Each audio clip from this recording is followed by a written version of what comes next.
Allah yang dia almar yang nuar dia tan pal ko kos wi mo kelo pecam kanawa o video ndu barato men channel e video amanul amos dia we chago ko part 1 men ci to go men ko non tanda part 2 miki part 1 bi deji tijin wo wor pe part 1 bi ko lo ko jogwa ko lo ben ko part 2 me mi ci ne yalla ko dum ngeen dia ko biali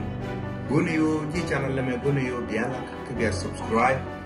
miki ne la guru ben pe ngom biala ka biya subscribe on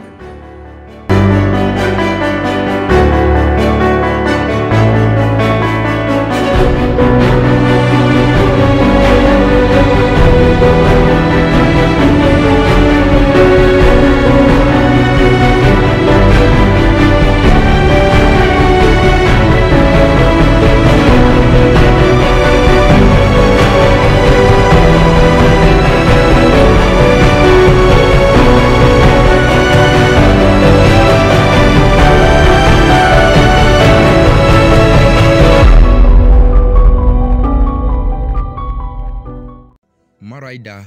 kone Alice ka chankel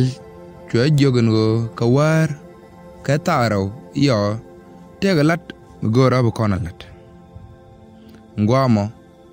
ka taro go war chwe Alice ker en ngwamo Alice me cha ker chwe gan mutot mi jel ka babde me da tara chwe jenung duel ko jagwa den no ngada mutun ka gwa chwe yet ka dangro chod wanga da gwaje jega teda gwaje jega wangda chwe wanga da dangro chwe ga lul rar ngwa da mo chwe lo de jadalong ka chu lo de tul ke wiye ga da no mo ka kore chwe ga da mo chwe ngok ka chwe riemde chwe nyach re toka chwe ringe chwe ga lat re tiniya chwe nga chole bir chamke ka chwa joge Charada dalot en ladamo chwe lo long en rajamo ke chwe gaka chwe wang de gwech chwe wang de del gwech ko gwech midit long ka kore chara de jech ko wana mo jam chwe ngjo ke nyam ko na man riem me ngwa mo chware mo mat ke chwaringde nyoko cham ka korga me chatok ke met dien chwe jogne Neme Maraida koniji Tidi alin chalat tin shiene na ladake Mwi ko laharan Tega mubutuok pointu Mibinen Chemin chinemenen Ngwamo Chu charka Chu jiak along Kachwata ka dual midit Chang An chwara odagwich ala jala nyok Chang Ngwamo chwe Alice chwe bom chwe jek long rei kwarmos eteten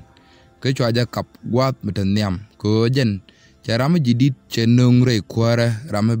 belat kel keneken gulajen me goloy deje en go belat benung rei lani kenati ngwamo chwe Alice gorching me beteten rei wejemo ka chwe kwa ga deal chwe ga laten chwe ko kwakbo to koken kame Chow dora no mo chune chudak pin kono Alice Maraida kono kwarmos tintaka indi Chaja kawargak reywech indi engo tege te bagwar tibe kulnang reywech mi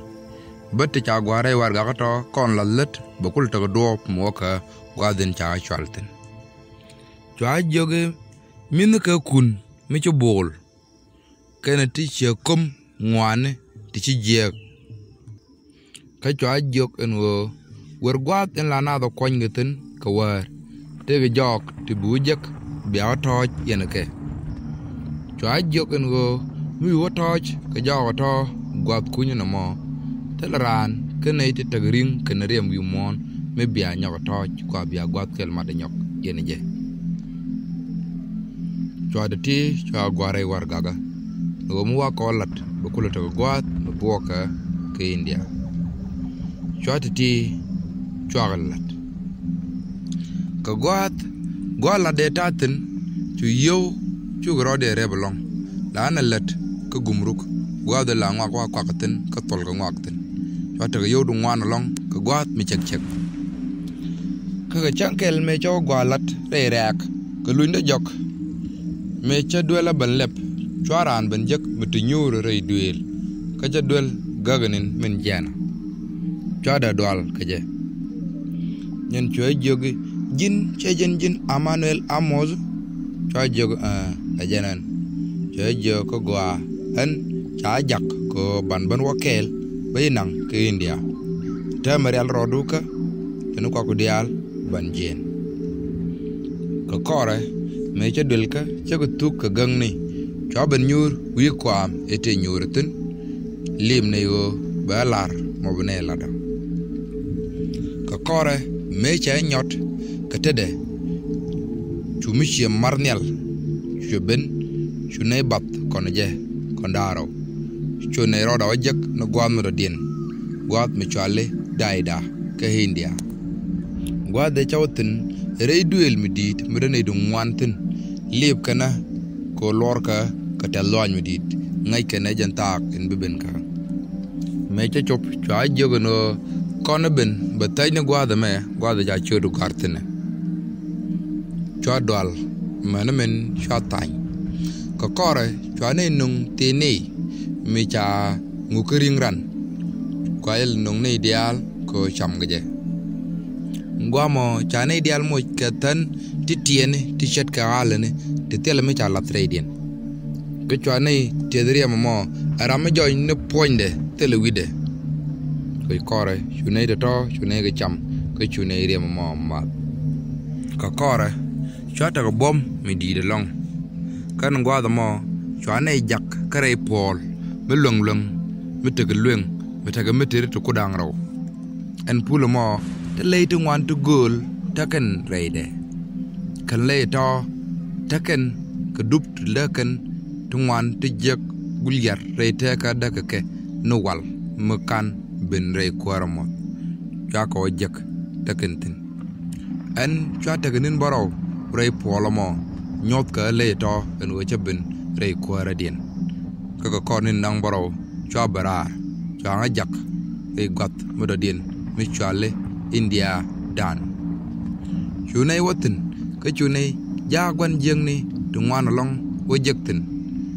ti cha jak alaye ti chang en gwadomo tangken taken ngam mi chen nyam juk ka tangken kan nyam mi chen nyam nyaw ka tel ka gok chune ko jek agwas chiang adien bo yota go pul midit mi chu kane wanangtin en pul mo la ja lepken ken yeti koro atel ramdo dien mi daja long lep chu kane leba ka chwareide ka te chanen rei pol mo la dien bume te tanken te taga poñ mi che poñ ran kala te ga jol mu bar ka tanken te nyam mi che nyam ran bat tem ngoda bopin amado dien cha do long kene dien ken ka yei te la jakke ko bu poñ nat ko jakka jabbe rey win ken rey dul wal ngwamo chwani nang baraw chwago tuk kel ke ka ko kora chwa jien me che jien chwa nyago jak ka gwat midit modo dien ngwa da changa jak tno gwat me to bong ne tungwan tin along de la kwen ke bong ne pele tungwan ke na bong ne to moy na ko bom re kwara na me re bong to chwa bong dang raw kan tin de chwa kwen bokel me chwale Abyssinia mulod no Badran ka bogrew de me chagore Ashinia muluno Badran Tegran ngwamo chamo ka bong to ko ken te changa joken go boko kwen teglat mo bolat changa nyod duel kel bo nyurtin ka kore beled to wotuktin ngwamo changa joken go tegre ching mutatin mutakay jiw bawatin ka jiw mo bawatin te ka jat me banang ba kektin ka jat mo bukude biowil kariem ka bi chawran bi ko tet pintin ka gwa mo bi gop twal kana gop juk mu ci liw bi ga nang bi ko doñ pintin ngwad ci chaw tet pintino ya jogri mo lodono ne ideal la tet re wajmo kendial ni chiang min ba jaga ke baroro lot re mo kaka kor la mo cha jogongo mo la mo to kelew abelat jin te dialen cha la na ketet ken ci be mitin naga kwanten tal nat ke keneten kwake wichar ala te cha tal ramran ci be mitin kaka kor keme shelati shagatu kalane Raymond Indi chulada tokten shalun jok shalun ka Nigeria ngwamo shalun jok aram bumbum metaga luang ka kwar ten la kwar mos ten tere yaka kwan jengni en ngwamo en wech e chagoro watin wi mon keliu luang roda ko bawatin ka bawlun jok rei bong te cha kwen chwa jek tin bo eno te ne ga na bo te la ye te jel re jam te ta rei gwan tungwan chwa go jin go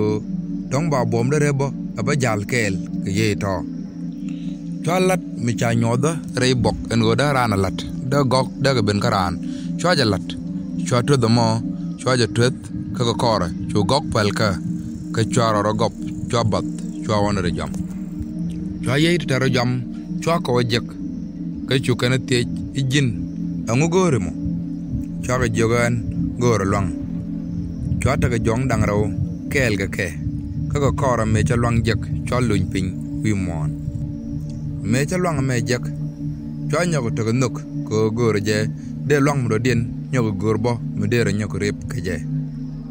chwa nyago jek rei bong no bo eno te jak to ko kentin te te pin mon pinyo cha nyago goren go de nyago woten pin mon mo ko de nyago tekel jike ko de nyago luñ rar bo luang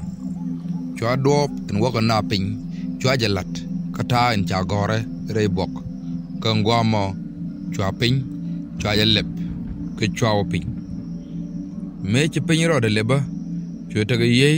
de cha kone cha yalat te bo pin ke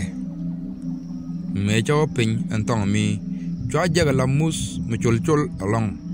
mut me da jaga tare chuja me dit along koko chwa tungwan to gol ti chenda melong kamala dake chwa kanen re gwa da chol mo chwa na jak ti chayan ko kwan chugni ken kana tet ken ama ngwaken chwa na nen ti lat ke ran lat ke ko bekaran kul dong yo ka chiga long ko war kan chang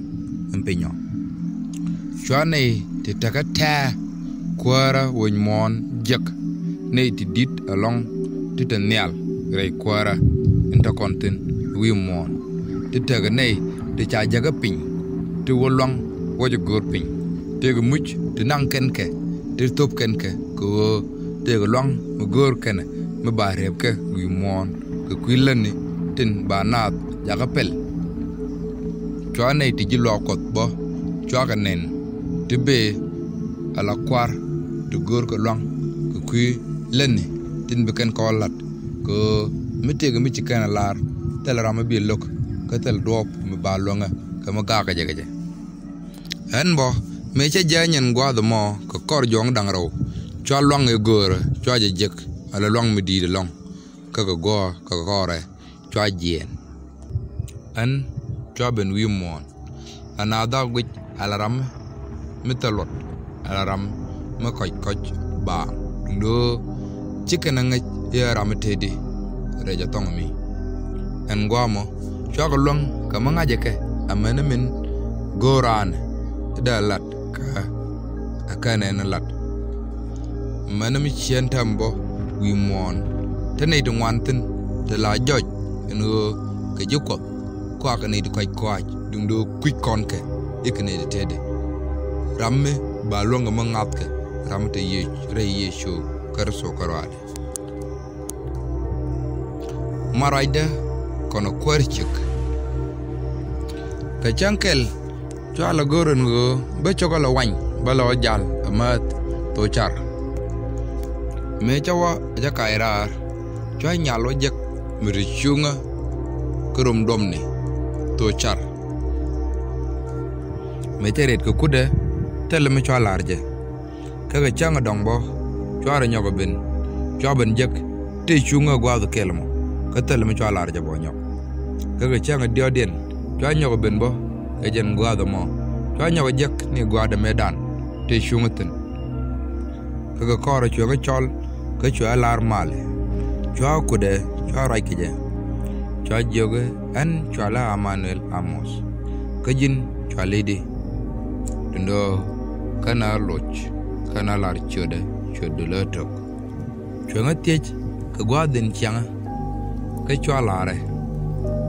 ka kora chwa joge ka chankel beben chankudu bajilo gwil ka gore chwa wo karamo bechiena ngajidi me jene bebeno abango gwilo ka kan nyo ka to puch ka kor joga chwa ben chang chwa kalbandong me ja kalep chwa jaga jen chwa jo berech mal poindu rei charada chwa laro ka nyama gwame be nek me be kamo kana ngaji rame ishera me charoro mo gerego gajen changmo chune dak pini chunga me cheben chwa nyogo lep kal chwe nyogo ben chang ndo bende ni chang kel me tieda ten ola be ke ta kel kene minute me karor madwan kene minute mo madak ke kene minut la be gajen gwa da kelmo be tak be kal dong keje me cha ben gil chune jen le ne lawo gwan mo ne mongten chune ko hotel mi chala Park Beach Hotel me la ne mong kal mo la ne titi dial yen kana lat choriang de ndon karo le jut ko ba gor ba janga inga ko nga je cha jogi chibu mong ko chibu to kinyer tegring kenerim kan nga jabo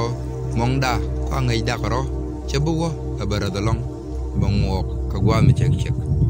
ke kani ne to chwe bende la gar ka tiang chwe gor mi chawer ba be chang ka chankel ka tiang me cheben chwe la riet che jogen go jin anta ma cha gwa ka kwidu ngo bingale gwil ka jen chang mo chune nien ba ka da gurun wang chwe lun chune ban kot ko na je ka bat wone gwa teten metene re dop ka turbil me chine tiak ka chop ke re am chwal bar pitch chwe turbil chwe kap chong ke chune kan pin kona je me chine kan pin chwa je tejen go wo kon nit chwe jogi chu dier chu ro du jut wi nen dora ka kora chune ben to yer midit kona je chwe ta mi chiagach mi chwe kan chwe ne yen ngaje kel kona je ka gwa chwe ta go bom mi chuben chwe ne go long chwe ne go ne dar kier kona je kel me jal ne ka wi kier chune ben no gwa e gor chune mero lat ka ne ga taring pan ene ka tarana ka ta ka kona me chine chop dar kier chwe ta ga mi chebot mi chu doblep pinyo ke chune chodrei ke jen bodo mo pol long chune nang ne pinyo me chine chop pinyo tong mi chune wajak ala rek mi di de long rek matagal lat ngwan te lat kreide ke te ne to ngwan long te ten gwat chianga yene tigiak chune laboratory mi lat ko ngwakten mi lat la gwa kwang ni musica chune wajak ten kan tijidini te lat che tam ko ngwa ke chune wajak pinyo chune nat ngwan jak te chunga jorek ne to go long nyer kene wune ti ngwane amana gat tien dundo tele doang utere din kenya chunyamo e jakaja baro ngach kene to ke chune to jo ber kamal reida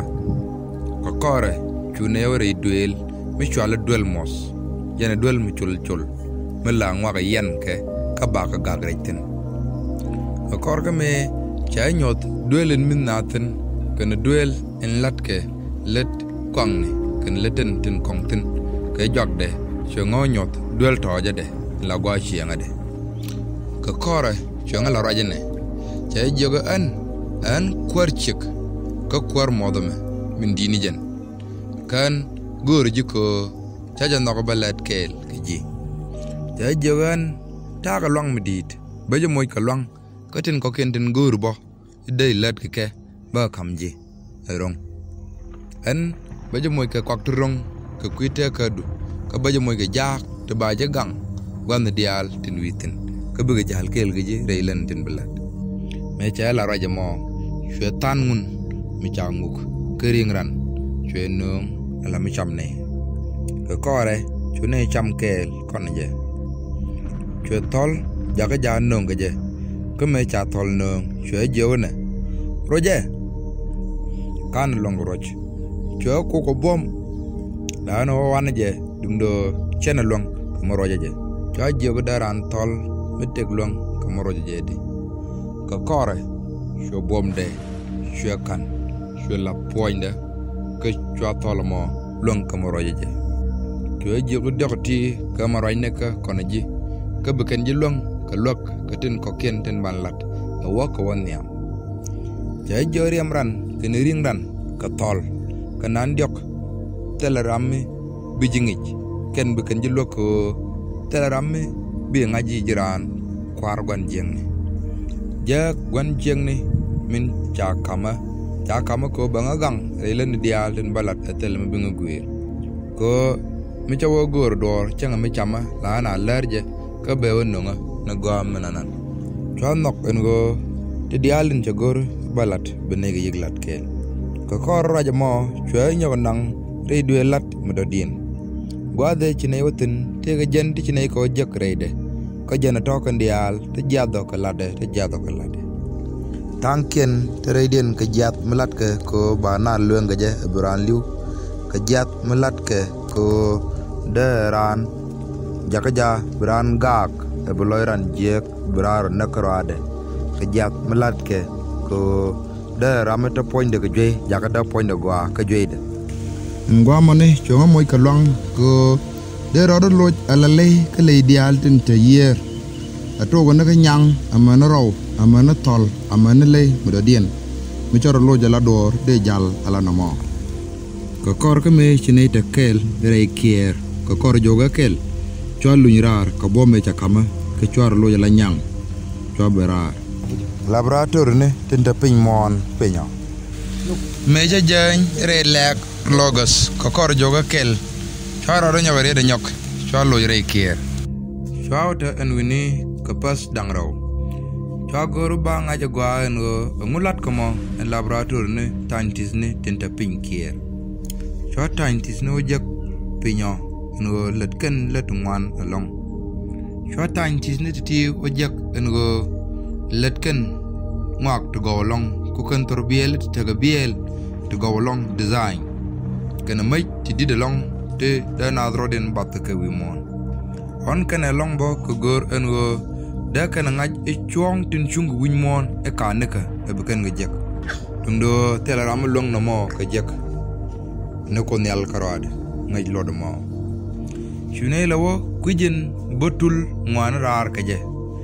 me chine wotin ngwami chune kwak tu ngwan ti chalat wojek chune design tu ngwan wojek entongi bieni biel to go trading kamana kire kana kwakman ti labil gutu ke yirna nyam den ke chune diane tu ngwan wojek kana kwak tu ngwan to gol to daga biel to go ti kandial chune ko jek alo ken ke design de kam karar lat ke kwishara Lucifer en chachar no changaji do en gor jimbuñ mona e de ken design ke lat ke je e do mtede tradien ke kwak chieng to go kana gagne awona ka tang kana ka tibne to go awona ka tidial lat ke no ka goidien amane wi mon ngwa mene bo Yune computer yune ko jek kana electronic ne to ko kien to goal to wan ka wina mena bo chune ko jaga mena TB mila ngi ki Christian ga je la ja nyot no area me te Christian me pay rodrit ko teten en TB mo nyu de jana de no ramo a Christian me tok ko chi Christian me tok ngai ki Christian ni tin ta ga da Christian te kang na ro kan tin lot ko ne ga tok long ka ngi ki je TB mo ka kora bo chune le nya wori duel mo do dien duel mi chul yen duel mo duel mla ngak yen ke ba ga yortin ngak dial tin ci tok lat re duel mo cho joj e duel mi la ne dial tin ka roy luang liang la ka yen ke ken ba ga gaktin e cha ga yen reide ngwa mo ni dialen ka roy Luciferling ka tere pinyo tong mi cha ga yore duel mo ba ko naktin wa de nak ka ken nyam la riam dien la ko na lot ke mi cha riam dien lot ba poñ reng dien ken tam poñ dien do dien ba yor rey motor bu no mono jo doj yo mi che doj ba ringde bo wo ko wode bo ben la mi cha kot ba ta do gak rey kong ni tu wa ja gak rey dien ba mi chu ko do mi cha la rey kong no mo ba kan to ti chu ko to ti cha yen ba ko kamna alawal radian kawal ti langon ke alanyin reching kenten la yen ke ba ka lat ko do traditionally penya tong mi sho te ko tungwan to bombo ti chanen along ti bum la dien ti daran ka lat ke lebt ngwa da mabo cho gor eno mi cha ta long e jeti tinen an bo gor je bo ko won nyam ko da bom ro rep ba ngwang den ejek kono Lucifer gwine roko ka Bible John Chowell Baswell chawon bawan ko bakal benak ka bodor yar kan ba ko begete tek ka begete tek murong me challo Raymond Lagos ka kore challo chray lada ka kor ka me chata ka jokel which reirak chonya gollo reikier ko balat e chalara e kwerchik le dan holat lade cha kama e kwerchik mo en go balat e an bawrching wa de batin ka gwa de mi te ga doctor metatin doctor mo la na do moja ka wal reching jen wudo mo bawonak ka jen wudo mo anara jen chunga jogen go doctor mo manaru nomo jen tega tet kame nak chimore tega ngaitin werke kawanaga ka kora me chawa cha dwal ko waranak ko telrame chamanak chawa yar walke chola de chuja kaja chujek ka chwaro da churit me chawal ga yar chula de keliu chungok amana mi shetame telrame chimaru kaje dar point do longa mu jaga go chulat ke chujek me che jo lo kwar che gamo en me chawlat no kar anonak chulo de jega long ke chuga ka gang medi jen chue jogen go me charan jak ke jagen cha jaga je ke ne wala let ko gode ramo la nanak ebliu dung do jin ko nagaji bejepal chibiliu dung do be nyo kamlat mudadin jin be nyo lo reching mo kete ko gwandi ni dangraw tiatin gwandi ni dangraw ti bu ko nak bat ko yu mon e ka chene ne nyok ken bo taken gatet ka men nak chi mor me chawo chane to wonak ala tok ko me chak nak chwariam dien chawo jagaje ka kwi longa men chaka ma chega me ta ga long